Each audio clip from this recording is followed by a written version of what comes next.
Lore of the Temptress. You know, when I first saw boxes for this game, I did not want to quote. Yeah, I was young. It's the kind of cover that really does belie or does not reveal what the game is, in my opinion. At least by the box art. I mean, this game came out in 1992. And I gotta tell you this. This was, the image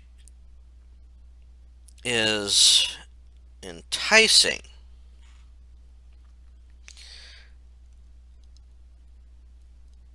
and it does have a story that seems compelling, very compelling, and that's what lures you into this, I think. Part of lures you. You play a peasant who was with a king on a hunt, and events take you to another kingdom, one in which the Temptress is the one in charge.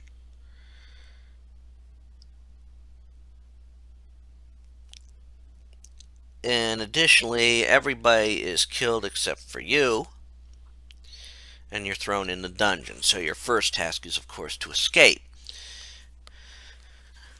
Now, at first, I actually liked some of this, how this was set up, because you could select commands from a list and then select you want to work on. But then you had more and more commands that you could use. And as you play the game and work through it, you find out that your character is not the central character to the story. You are just the middleman.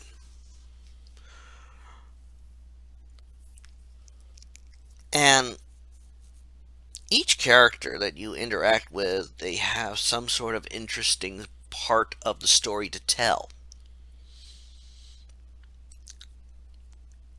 And there are some characters that seem interesting, side characters, or characters that will go along with you to help you on the quest.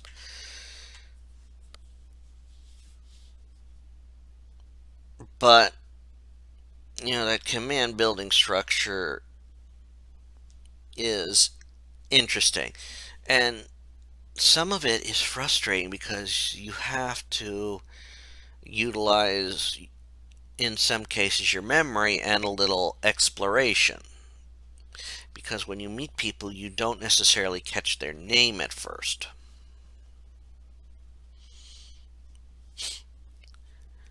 But some of them have very interesting little side notes or storylines, and their part of the story is actually a little bit more interesting.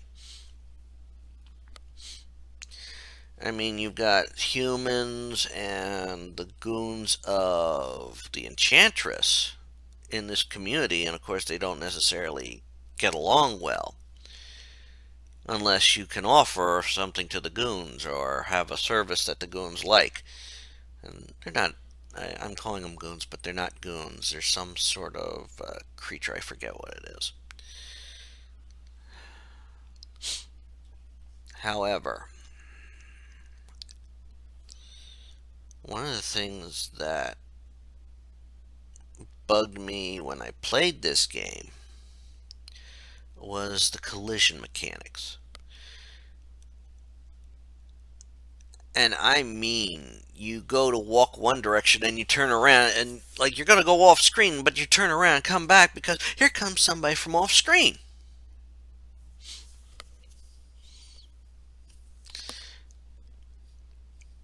You need to tell somebody to do something, And then they go like the long way around to do it because somebody walked in their path, which can be very frustrating.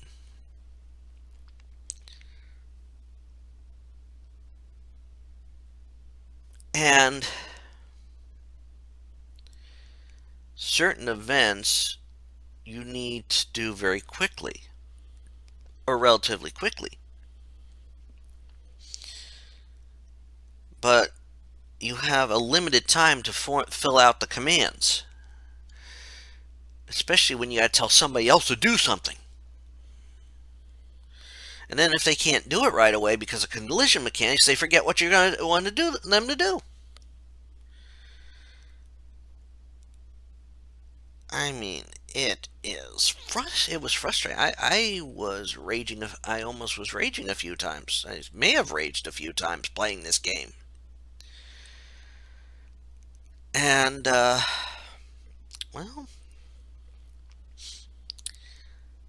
it's frustrating when you finally, and this is more of an point and click type adventure, but there are fights. In fact, there are two fights in this game. That's it. One, two. Two fights.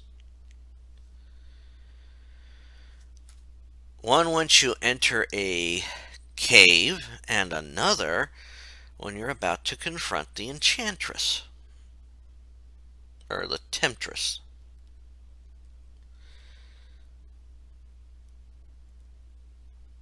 And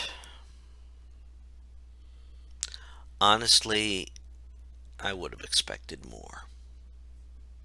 I honestly would have expected something more challenging.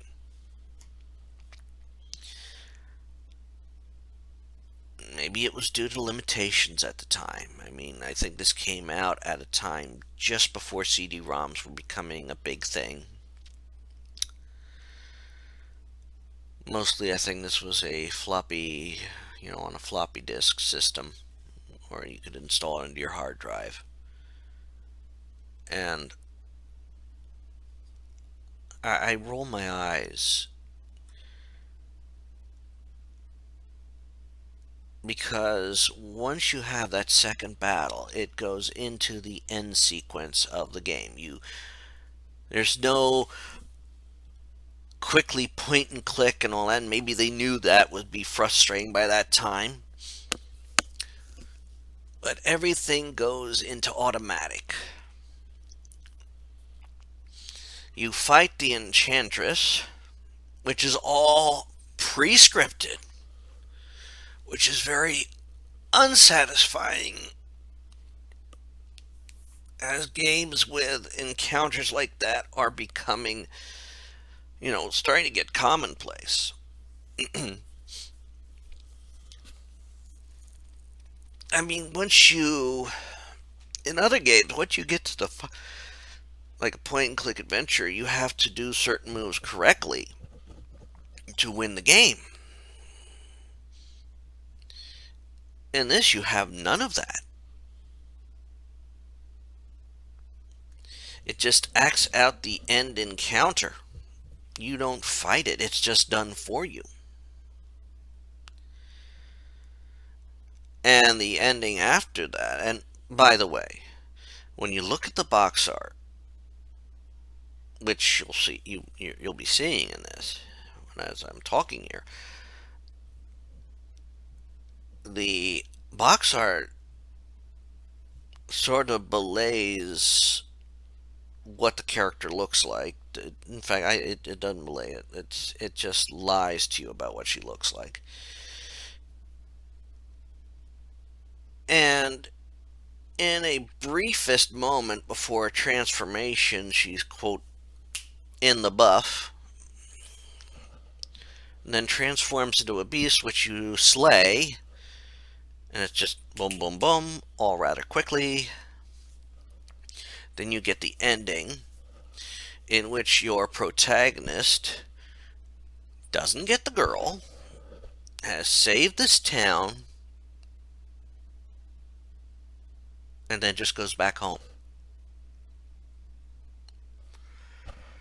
like I said, he's not really a hero. He's a middleman, or he's just a key. All the characters you've encountered, they are more interesting than your own character. I mean, you get the. It was rather lackluster.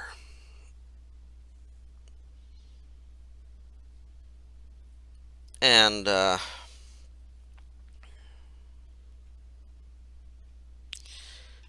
honestly, this company, when I saw who did it and then I find out what else they've done, well, maybe they saw the mistakes they made in this game and made good on them, corrected them. I hope they did. Well, apparently they did because they have a long running series now. But,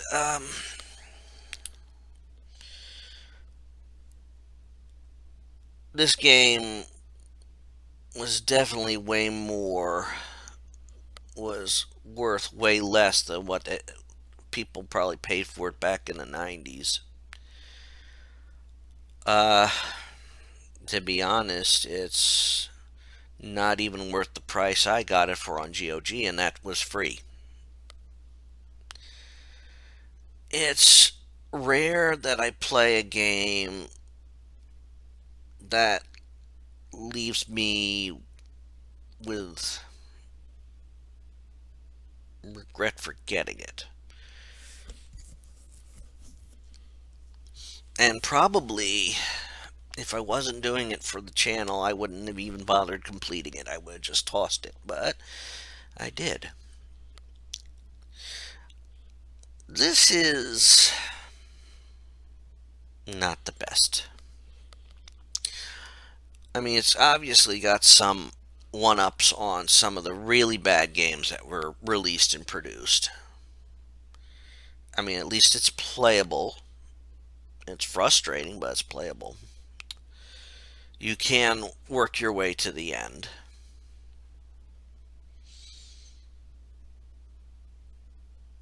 And,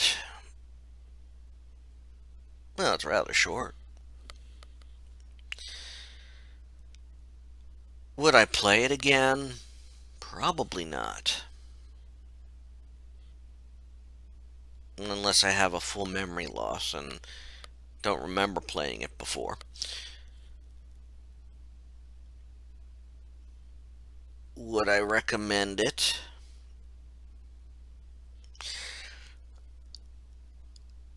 I would recommend it if you were into other games by this game producer, and wondered where the hell they got some of their ideas from. And let's see, it was made by, published by Virgin Interactive, and it was made by Revolution Software.